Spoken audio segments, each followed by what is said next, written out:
ஆசிரியர் தகுதி தேர்வுக்கு தயாராகி கொண்டிருக்கும் அனைவருக்கும் வணக்கம். அறிவியல் வினாவிடைகளில் 7ஆம் வகுப்பு பருவம் 2 அதில் இருக்கிற அறிவியல் பாடங்கள் 6. அந்த பாடங்களோட பின்னாடி இருக்கிற கொஷின் ஆன்சர்ஸ் இந்த வீடியோவில் ஒரு கிளான்ஸ் பார்த்துக்கலாம்.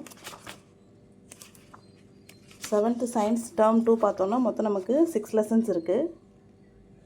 ஃபர்ஸ்ட் லெசன் வந்து வெப்பம் மற்றும் வெப்பநிலை, அதோட புக் பேக் ஆன்சர்ஸ் பார்த்துடலாம்.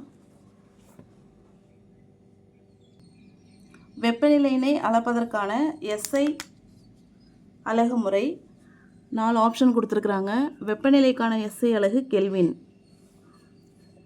வெப்பநிலைமானியில் உள்ள குமிழானது வெப்பமான பொருளின் மீது வைக்கப்படும் போது அதில் உள்ள திரவம் விரிவடைகிறது.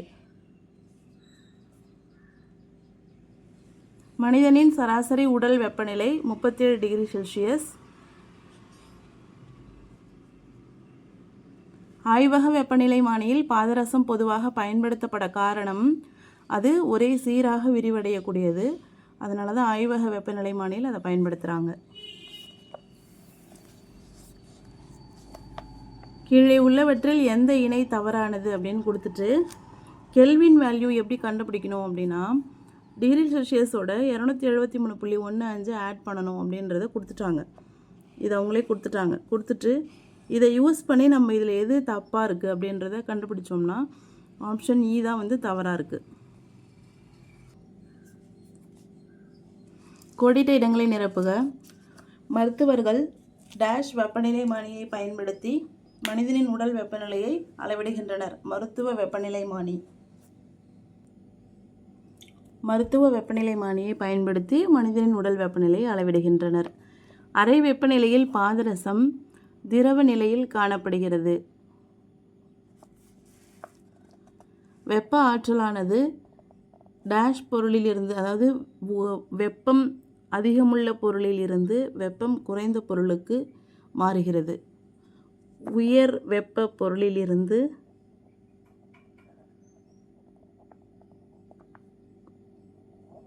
குறை வெப்ப பொருளுக்கு வெப்ப ஆற்றல் மாறுகிறது.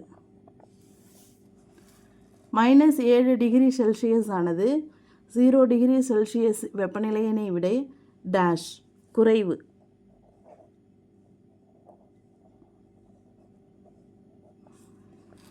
பொதுவாக பயன்படுத்தப்படும் ஆய்வக வெப்பநிலைமானி பாதரச வெப்பநிலைமானி ஆகும்.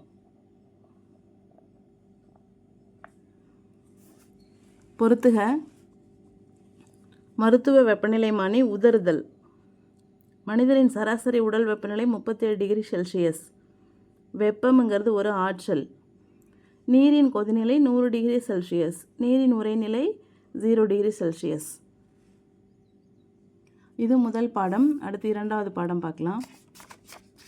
மின்னோட்டவியல். 2வது பாடம் மின்னோட்டவியல். இதனுடைய புக் பேக் ஆன்சர்ஸ் என்னென்ன அப்படின்னு பார்த்துடலாம்.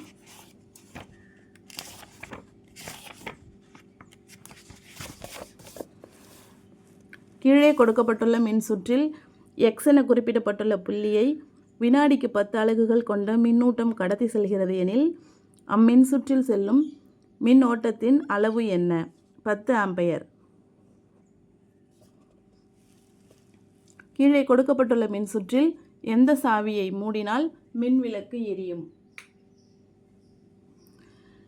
L மூடினாலும் எரியும், M மூடினாலும் எரியும், N மூடினாலும் எரியும்.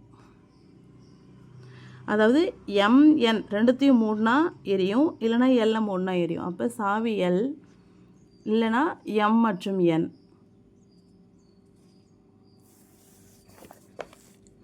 சிறிய அளவிலான மின்னோட்டங்கள் மில்லி ஆம்பியரில் அளக்கப்படுகிறது எனில் 0.25 ஆம்பியர் மின்னோட்டத்தினை மில்லி ஆம்பியரில் கூறுக.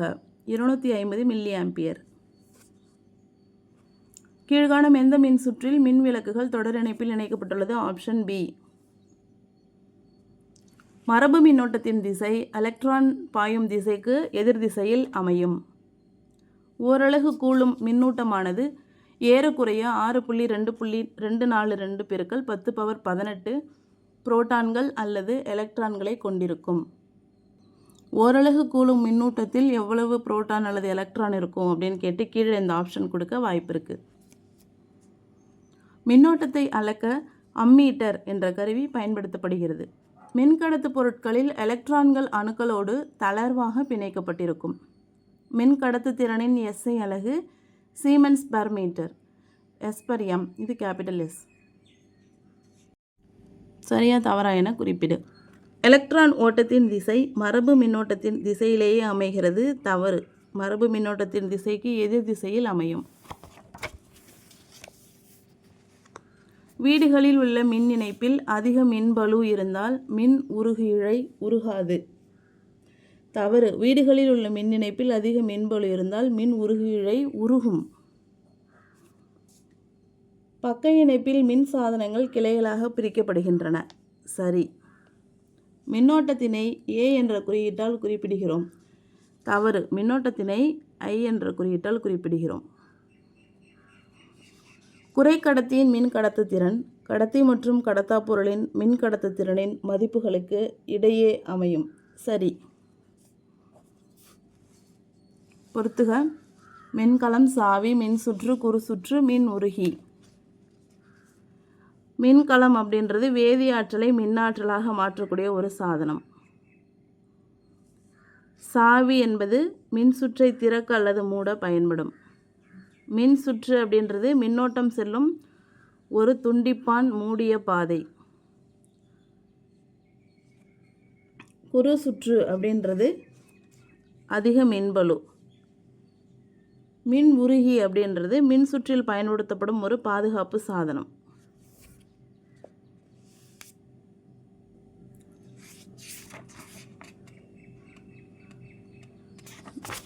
அடுத்த லெசன் பார்த்தோன்னா நம்மை சுற்றி நிகழும் மாற்றங்கள். அதில் இருக்கிற புக் பேக் ஆன்சர்ஸ் பார்க்கலாம். கம்பளி நூலினை கொண்டு ஸ்வெட்டர் தயாரிக்கப்பட்டால் அந்த மாற்றத்தினை இயற்பியல் மாற்றம் எனலாம். பின் வருவனவற்றுள் டேஷ் வெப்பம் கொள் மாற்றங்களாகும். ஆவியாதல், உருகுதல் இரண்டும். கீழ்கண்டவற்றில் டேஷ் வேதியியல் மாற்றமாகும். பசுஞ்சாணம் உயிர் எரிவாயுவானது வேதியியல் மாற்றம்.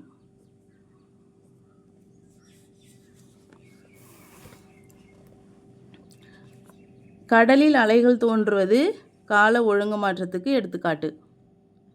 இதெல்லாம் ஒழுங்கற்ற மாற்றம். துருவ பனிக்குமிழ்கள் உருகுவது வேதி மாற்றம் அல்ல. கோடிட்ட இடங்களை நிரப்புக. ஒரு பலூனினுள் வெப்ப காற்றினை அடைப்பது இயற்பியல் மாற்றமாகும். தங்க நாணயத்தினை ஒரு மோதிரமாக மாற்றுவது இயற்பியல் மாற்றமாகும். ஒரு கேஸ் சிலிண்டரின் திருகினை திருப்புவதன் மூலம் திரவ எரிபொருள் வாயு எரிபொருளாக மாறும். இது இயற்பியல் மாற்றத்திற்கு எடுத்துக்காட்டு.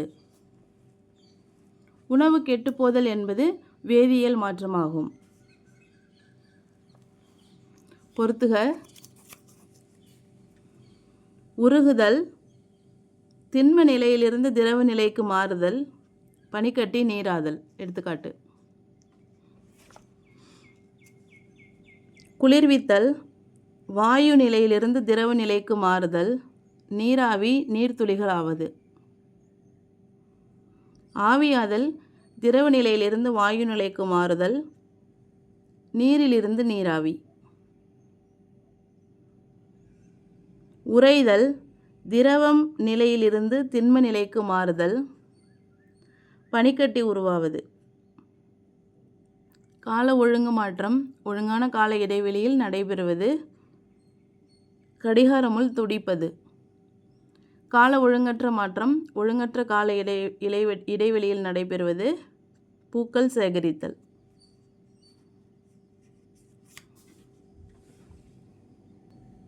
சரியா தவறா?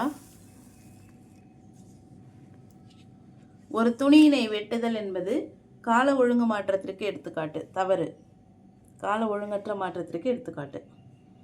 ஒரு குவளை நீரினை எடுத்து அதனை குளிர்சாத பெட்டியின் அதிகுளிர் பகுதியில் வைத்து குளிர்விப்பது ஒரு வேதியியல் மாற்றமாகும். தவறு. அது இயற்பியல் மாற்றம். ஒரு அவரை தாவரம் சூரிய ஒளியினை பெற்று அவரை விதைகளாக மாறுவது ஒரு இயற்பியல் மாற்றம் மற்றும் கால ஒழுங்கற்ற மாற்றமாகும். ஒரு அவரை தாவரம் சூரிய ஒளியை பெற்று அவரை விதைகளாக மாறுவது ஒரு இயற்பியல் மற்றும் கால ஒழுங்கற்ற மாற்றமாகும். தவறு. அது வேதியியல் மாற்றம், கால ஒழுங்கு மாற்றம்.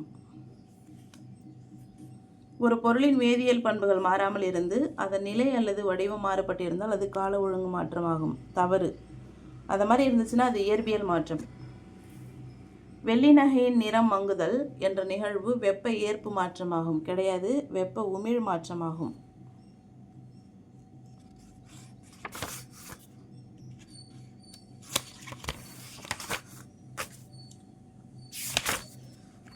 So the next lesson, cell உயிரியல், 4th lesson.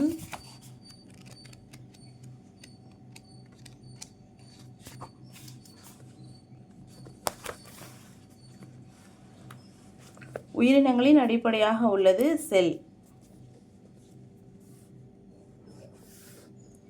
நான் ஒரு விலங்கு செல்லின் வெளிப்புற அடுக்கு. நான் யார்? செல் சவ்வு. செல்லின் மூளையாக செயல்படும் செல்லின் பாகம் எது? உட்கரு. செல் பகுப்பிற்கு உதவுவது எது? உட்கரு. செல்லின் பல்வேறு உறுப்புகளுக்கு பொருத்தமான அறிவியல் சொல் செல் நுண்ணுறுப்பு. செல்லில் உள்ள ஜெல்லி போன்ற பொருள் டேஷ் என்று அழைக்கப்படுகிறது. சைட்டோபிளாசம். நான் தாவரத்தில் சூரிய ஆற்றலை உணவாக மாற்றுவேன். நான் யார்? பசுங்கணிகம். முதிர்ந்த இரத்த சிவப்பு செல்லில் உட்கரு கிடையாது. ஒரு செல் உயிரினங்களை நுண்ணோக்கி மூலம் மட்டுமே காண இயலும். சைட்டோபிளாசம் பிளஸ் உட்கரு இருந்தால் அது புரோட்டோபிளாசம். விலங்கு செல்களில் செல் சுவர் உள்ளது. தவறு. விலங்கு செல்களில் பொதுவாக செல் சுவர் இருக்கிறதில்ல. சால்மோனெல்லா என்பது ஒரு செல்லால் ஆன பாக்டீரியா ஆகும். சரி. செல் சவ்வு அனைத்தையும் ஊடுருவ அனுமதிக்கக்கூடியது. தவறு. தேர்ந்தெடுக்கப்பட்ட பொருட்களை மட்டும்தான் செல் சவ்வு ஊடுருவ அனுமதிக்கும். தாவர செல்களில் மட்டுமே பசுங்கணிகங்கள் உள்ளன. சரி. மனித வயிறு ஒரு உறுப்பாகும். சரி. ரிபோசோம் ஒரு சவ்வுடன் கொண்ட சிறிய நுண்ணுறுப்பாகும். தவறு. ரிபோசோமுக்கு சவ்வு கிடையாது. கடத்தும் கால்வாய், தற்கொலைப்பை, கட்டுப்பாட்டறை, ஆற்றல் மையம், உணவு தயாரிப்பாளர், இதெல்லாம் செல்லின் உறுப்புகள். கடத்தும் கால்வாய் எண்டோபிளாச வலைப்பின்னல், தற்கொலைப்பை லைசோசைம்கள், கட்டுப்பாட்டு அறை உட்கரு, ஆற்றல் மையம் மைட்டோகாண்ட்ரியா, உணவு தயாரிப்பாளர் பசுங்கணிகம்.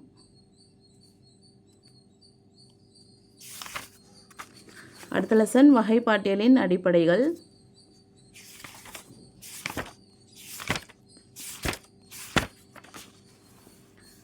கீழ்கண்டவற்றுள் வகைப்பாட்டியலுக்கு இன்றியமையாதது எது? ஒற்றுமை, வேறுபாடு இரண்டுமே. ஏறத்தாழ புவியில் காணப்படும் சிற்றினங்களின் எண்ணிக்கை 8.7 மில்லியன். உயிரி உலகில் மிகப்பெரிய பிரிவு பேருலகம்.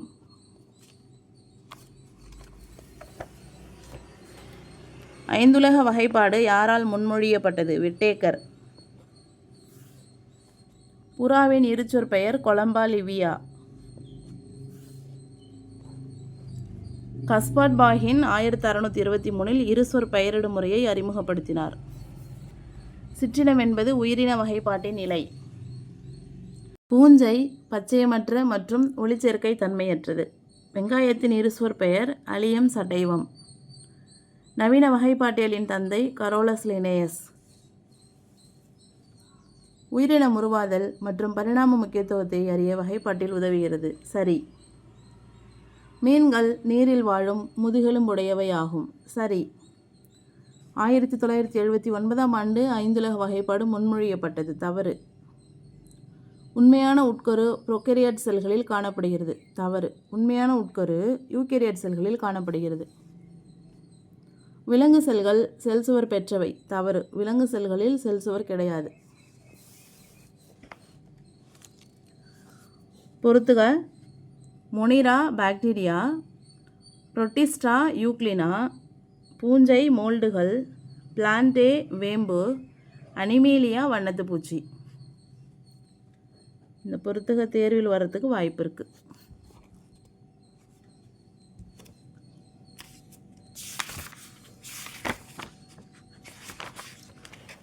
கடைசி லெசன் கணினி வரைகலை. டக்ஸ் பெயிண்ட் எதற்காக பயன்படுகிறது? வண்ணம் தீட்ட. டக்ஸ் பெயிண்ட் மென்பொருளில் படம் வரையவும் திருத்தங்கள் செய்யவும் எந்த கருவிப்பட்டை பயன்படுகிறது? இடப்பக்க கருவிப்பட்டை. முன்னர் செய்த செயலை நீக்கும் குறுக்கு வழி விசை கண்ட்ரோல் Z. டக்ஸ்மேத் மென்பொருள் எதற்கு பயன்படுகிறது? கணிதம் கற்க. டக்ஸ்மேத்தில் ஸ்பேஸ் கேடட் என்பது எதற்காக பயன்படுகிறது? எளிய கூட்டல். ஸோ இத்துடன் 7th ஸ்டாண்டர்ட் டேர்ம் 2வில் இருக்கிற 6 லெசன், அதுக்கு புக் பேக் கொஷின் ஆன்சர்ஸ் பார்த்துட்டோம். அடுத்தது 7th டேர்ம் 3 பார்க்கலாம்.